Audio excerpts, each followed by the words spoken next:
আসসালামু আলাইকুম। টাইম আর ফ্রিকোয়েন্সি সবচেয়ে সহজভাবে শিখতে আমি এম এ সাকিব আছি আপনার সাথে। সো এই বিষয়টা ক্লিয়ার করার জন্য আমি মাজিদির বইয়ের 9.11 কোশ্চেনটি আপনার জন্য চুজ করেছি। সো পূর্ববর্তী লেকচারে আপনারা দেখেছেন যে আমি 9.10 একদম স্টেপ বাই স্টেপ আপনাদেরকে কিভাবে সলভ করতে হবে সেটা দেখিয়েছি। তার মাধ্যমে আপনারা ক্লিয়ার হয়ে গিয়েছেন যে আমাদের টাইম আর ফ্রিকোয়েন্সি এর প্রবলেমগুলো কিভাবে সলভ করতে হয়। ওকে। এখন আমরা যদি সেকেন্ড কোশ্চেনটা সলভ করি, সেটা হলো বলতেছে এক্সটাল ইজ ইকুয়াল টু আমাদের এত ফ্রিকোয়েন্সি। সো আমরা এক্সটাল তো জানি যে আমাদের এক্সটালের ভ্যালু এত ফ্রিকোয়েন্সি দেওয়া মানে প্রতি সেকেন্ডে সে কতটুকু ফ্রিকোয়েন্স হয়। সো আমরা সলিউশন করার সময় লিখবো যে গিভেন এক্সটাল ইজ ইকুয়াল টু এফ এক্সটাল ইজ ইকুয়াল টু এত। Write a program to generate the square wave. আমাদেরকে ওই প্রোগ্রামটা লিখতে হবে যেটা স্কোয়ার ওয়েভ ক্রিয়েট করে। এই স্কোয়ার ওয়েভের এখানে একটা কাহিনী আছে, সেটা আপনারা সামনে বুঝতে পারবেন। Of 2 kilo hertz frequency, 2 kilo hertz frequency এর পিন দেওয়া আছে আমাদের কত P1.5। এখন দেখেন পূর্ববর্তী কোশ্চেন যখন আপনারা সলভ করেছিলেন তখন সেখানে দেখেছিলেন যে আপনাদের টাইম ডিলেটা ডিরেক্টলি দিয়ে দিছে, কিন্তু এই কোশ্চেনে কোনো টাইম ডিলে দেওয়া নাই। কিন্তু এটা তো বুঝতে পারতেছেন আমাদের কোশ্চেন সলভের জন্য টাইম ডিলেটা অবশ্যই বের করতে হবে। সো সমস্যা নাই, আমাদের এখানে একটা ভ্যালু দেওয়া আছে সেটা হলো 2 কিলো হার্জ ফ্রিকোয়েন্সি। সো আমরা ফ্রিকোয়েন্সির মাধ্যমে টাইম ডিলেটা আমরা বের করতে পারি। সো সেটা হলো কি total time delay is equal two 1/f। এটা আমরা ছোটবেলা থেকে শিখেছি যে ফ্রিকোয়েন্সি সূত্র হলো t is equal two 1/f। এর মাধ্যমে আমরা এখন টাইম ডিলেটা বের করে নেব। সো এটা হবে 1/f এর ভ্যালু আমাদের কত 2 কিলো হার্জ। সো সেখান থেকে আমরা যে রেজাল্টটা পাবো সেটা হলো 1/2 মানে 0.5 আমাদের মিলি সেকেন্ড পাবো। এই মিলি সেকেন্ডকে তো আমরা মাইক্রো সেকেন্ডে নিয়ে যেতেই পারি। সো মাইক্রো সেকেন্ড নেওয়ার জন্য আমাদের কি 10 কিউব দিয়ে কি করতে হবে, গুণ করতে হবে। ওকে, কাজটা করে ফেললাম। এখন দেখেন এর পরবর্তীতে আমাদের মেশিন সাইকেল বের করতে হবে। আমাদের এখানে কি টাইম ডিলেটা আমরা বের করছি, পূর্ববর্তী লেকচার যদি আপনারা দেখেন সেখানে আমাদের টাইম ডিলেটা বের করতে হয় নাই, কারণ টাইম ডিলেটা ডিরেক্টলি ছিল। এই কারণে এখানে স্টেপ 3টা লাগছে আর এখানে স্টেপ 4টা লাগছে। সো বাকি স্টেপগুলো আগের লেকচারগুলোর মতোই। তো কেমন, সেটা হলো আমাদের মেশিন সাইকেল বের করতে হবে, যেটার জন্য আমাদের এফ এক্সটালের ভ্যালুটা ইউজ করতে হবে। সো মেশিন সাইকেলের সূত্রটা আপনারা আশা করে পারেন। এফ এক্সটালের ভ্যালুটা হলো 11.0592 ইন্টু 2। সেখান থেকে আপনারা ক্যালকুলেট করে নেবেন, ক্যালকুলেট করার পরে একটা রেজাল্ট পাবেন। সো এই রেজাল্টটা হবে 1.085 মাইক্রো সেকেন্ড। এর পরবর্তীতে আপনারা টাইম সাইকেলটা বের করে নিতে হবে। সো টাইম সাইকেলটা যদি আপনারা বের করেন, টিটিডির মান কত 0.5 ইন্টু 10 কিউব, আর এখানে 2 ইন্টু 1 এমসি। এই যে 2টা দেখেন, এখানে 2 দেখেই আপনারা কনফিউজ হয়ে যেতে পারেন, কারণ আপনারা আগের অঙ্কটাতে 2 ইউজ করেন নাই। কারণ ওইখানে আমাদের কোনো স্কোয়ার ওয়েভের কথা বলা নাই। যখনই স্কোয়ার ওয়েভ কোশ্চেনে থাকবে তখন অবশ্যই তার জন্য আমাদের 2 ইউজ করতে হবে। সো আমি একটু ওভারভিউ দিই। এখানের মধ্যে দেখেন আপনি কিন্তু শুধু আমাদের যে টিসি এর সূত্র সেটা ছিল টিডি বাই এমসি। তো এখন আমরা টিডি বাই 2 এমসি ইউজ করছি। সো এমসি এর ভ্যালুটা আমরা তো জানাই আছে 1.085 ইজ ইকুয়াল টু কত। আমরা এটা অবশ্যই আপনি এটা ক্যালকুলেট করে নেবেন। ক্যালকুলেট করার পরে 230 পয়েন্ট সামথিং পাবেন। সো আমরা এখানে আমাদের হোল ভ্যালুটা নেব। ওকে, আমরা এই ভ্যালুটা পেয়ে গেলাম। এখন এর পরবর্তীতে যেটা বের করতে হবে সেটা হলো টাইমারের যে স্টার্ট অ্যাড্রেস সেটা বের করতে হবে। সো টাইমারের স্টার্ট অ্যাড্রেসটা কি হবে, আমরা জানি যে আমাদের আপ ভ্যালু কত, আপার ভ্যালু হলো 65536। সেই 65536 থেকে যদি আমাদের এই যে টাইম সাইকেলটা আছে সেটা বাদ দিয়ে দিই 230, তাহলে আমাদের স্টার্ট অ্যাড্রেসটা পেয়ে যাব। সো এখানকার ক্ষেত্রে স্টার্ট অ্যাড্রেসটা কত হবে, এটা অবশ্যই ক্যালকুলেটর করে রাখবেন। এটা 65306 এটা হচ্ছে।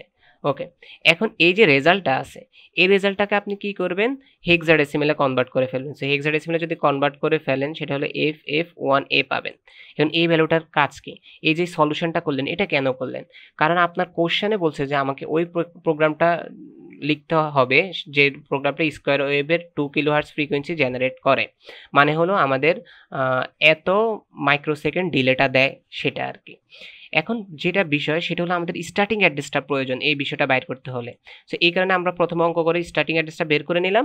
এর পরবর্তীতে আমরা এই প্রোগ্রামিংয়ে এই স্টার্টিং অ্যাড্রেসটা বের করব। সো কোনটা কোথায় ইউজ করতে হয়, এই যে এফ পাইছেন প্রথম অংশটা, সেই প্রথম অংশটা আমাদের বের করতে হয় হাই ভ্যালু হিসেবে। এর পরবর্তী যে অংশটা সেটা আমাদের ব্যবহার করতে হয় লো ভ্যালু হিসেবে। এই কারণে আপনারা এই অঙ্কটা করছেন। এখন চলেন এই মানগুলো এখানে বসাই দিয়ে প্রোগ্রামটা করা যাক।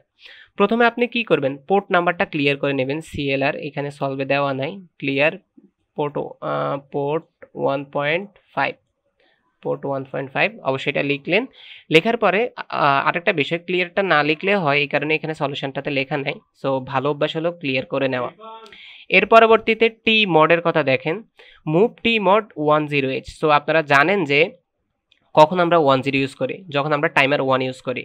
সো আমরা যখন 9.10 সলভ করছি সেখানে কোশ্চেনেই বলে দিছিল যে টাইমার 0 ইউজ করা। যদি আমাদের এই কোশ্চেনে কোনো কিছু বলা নাই, বাট এক্সামে যখন কোশ্চেনে বলে দেবে টাইমার 1 হলে কি হবে, এই বিষয়টা যাতে আপনারা বুঝেন, এই কারণে এই সলিউশনটাতে আমি টাইমার 1 ইউজ করছি। সো যখন টাইমার 1 বলবে তখন টি মডে আপনারা 10 ইউজ করবেন। সো টাইমার যখন 1 বলবে টি মডে তখন 10 ইউজ করবেন। যখন টাইমার 0 বলবে তখন টি মডে 01 ইউজ করবেন। Okay fine. সো এই কাজটা আপনার হলো। এখন আপনি কি করবেন, মুভ TL1 এবং মুভ TH1, এই দুইটার ভ্যালু আপনি স্টোর করবেন। সো এই দুইটার ভ্যালু তো আপনি পেয়েছেনই, এই দুইটার ভ্যালুই তো আমরা বের করার জন্য এই অঙ্কটা করলাম। সো সেই দুইটা ভ্যালু TL1 এ 1A বসাই দিলাম, TH1 এ আমি FF বসাই দিলাম। সো দুইটাকে আমরা সেট করে ফেললাম। এর পরবর্তীতে আমরা সেট পোর্ট 1 করব। এখানে আরও একটা লাইন আছে বাকি, এই প্রোগ্রামে লেখা হয় না, সেটা হলো কি সেট বি পোর্ট 1.5। তার মানে আমরা এটা করব, কারণ কি আপনারা আগের লেকচার যদি দেখে থাকেন, এখানে প্রথমে পোর্ট 2 কে ক্লিয়ার করছে, এরপরে সেট করছে, এই লাইন দুইটা এখানের মধ্যে লেখা নাই, এটাই পার্থক্য। সো এটা লিখে নেবেন। এরপরে দেখেন set B TR1। Set B TR1 দ্বারা হলো আমাদের টাইমার যেটা আছে সেটাকে সেট করা, মানে স্টার্ট করা। সো স্টার্ট যখন ভ্যালু 1 পাবে সাথে সাথে আমাদের টাইমারটাই স্টার্ট হয়ে যাবে। এখন দেখেন পরবর্তী কাজ। এখন বলতেছে এখানে একটা লুপ ঘটবে, সেলফ লুপ, ব্যাক থেকে ব্যাক সেলফ লুপ ঘটবে, যেখানে আমাদের চেক করতেছে jump if not equal bit. মানে আমরা যদি কোনো বিট না পাই তাহলে সে তার সেলফ লুপেই কি করতে থাকবে, জাম্প করতে থাকবে। কার ভ্যালু, আমরা কার বিট না পেলে, টাইম ফ্রেমের বিট না পেলে। সো আমাদের এই টাইম ফ্রেমের ভ্যালু 0 আছে প্রথমে, এখন আমাদের 1 পাওয়ার জন্য আমরা অপেক্ষা করব। সো এটা বারবার ঘুরতে থাকবে, ঘুরতে ঘুরতে ঘুরতে ঘুরতে যখন সে ওভারফ্লো হবে তখন তার বিটটা 1 হয়ে যাবে। আর যখনই 1 হবে তখন সে এই লুপটা অফ করে দেবে, অফ করে সে সেকেন্ডটাতে চলে যাবে। তো এখানে গিয়ে সে কি করবে, কাজটা শেষ, তার টাইম ফ্রেমের ফুল কাজটা শেষ। এতক্ষণ পর্যন্ত সে এখানে স্টিল করছিল until the time role over. যতক্ষণ পর্যন্ত না টাইম রোলটা আমাদের শেষ হচ্ছে ততক্ষণ পর্যন্ত সে এখানে ওয়েট করবে, তার মানে আমাদের কাজটা শেষ হয়ে গেছে। এখন যেটা করতে হবে, সব কিছু ক্লিয়ার করে দিতে হবে। সো আমরা টাইমারটাকে ক্লিয়ার করে দিলাম, মানে ক্লিয়ার করা মানে স্টপ করে দেওয়া। টাইমারটা স্টপ হয়ে গেল, আমাদের P1.5 পোর্টটাকে ক্লিয়ার করে দিলাম, TF1 টাইম ফ্রেমটাকেও ক্লিয়ার করে দিলাম। এরপরে আমাদের কোডটা শেষ হয়ে গেল। এখন যদি আপনারা এই কাজটা বারবার করতে চান তাহলে অবশ্যই শর্ট জাম্প অ্যাগেন দিয়ে দিলে এই যে সেম কাজটা বুঝাইছি এখন এটা বারবার বারবার ঘটবে। অথবা এই লাইনটা যদি আপনারা না লিখেন তখন এটা বুঝাবে যে এই কাজটা একবারই সম্পূর্ণ হয়েছে। সো এই সিমিলার টাইপেরই একটা কোশ্চেন হলো আমাদের 9.12, একদম সেম। কারণ কি এখানে এক্সটালের ভ্যালু দেওয়া আছে, এখানেও এক্সটালের ভ্যালু দেওয়া আছে, এখানেও প্রোগ্রামটা লিখতে বলছে এবং কি স্কোয়ার ওয়েভের জন্য করতে বলছে, এবং কি আমাদের 50 হার্জ দেওয়া আছে, এখানেও ঠিক প্রোগ্রামটা লিখতে বলছে, স্কোয়ার ওয়েভ দেওয়া আছে, 2 কিলো হার্জের জন্য করছে, এখানে পোর্ট P1.5 বাট এখানে পোর্ট P2.5। তার মানে সেমই সলিউশন।